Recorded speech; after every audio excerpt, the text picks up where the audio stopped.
this is Ms. Brust, one of our assistant vice principals, and I'm going to be asking her a few questions on e-cigarettes. So, how many incidents of students using e-cigarettes on school grounds were there last year? In regards to actually using cigarettes, I can't remember anybody having one and smoking. Maybe once or twice we heard reports of that, but sometimes we find the e-cigarette cartridges when sometimes students have those and are carrying those, and that's prohibited here at school as well. It is. And do you know what the punishment for students who are caught with them are?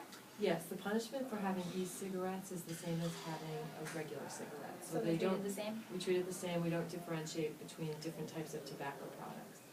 Okay. And do you think that the punishment should be lighter, harder? No, I think it needs to be the same. Right now, the current research on e-cigarettes, although they're being marketed as a tool to end smoking, there's no real research that supports that.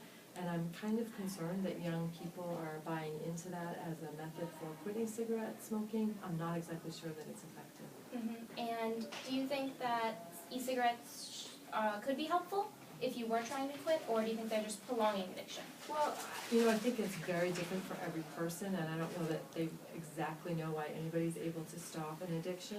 So I think in some cases, perhaps they are helpful, but in some of the studies that they've done, anecdotally they're saying that they've been helpful, but in some of the smaller studies that they've done, and they haven't been around long enough for some longitudinal studies, they are not linking beating an addiction with the use of e-cigarettes. So they're not really helping? As far as some of the research says, but some people are reporting that it's been helpful to them. So I would say, if you're addicted to cigarettes, of course you would probably want to try anything to try to break that addiction.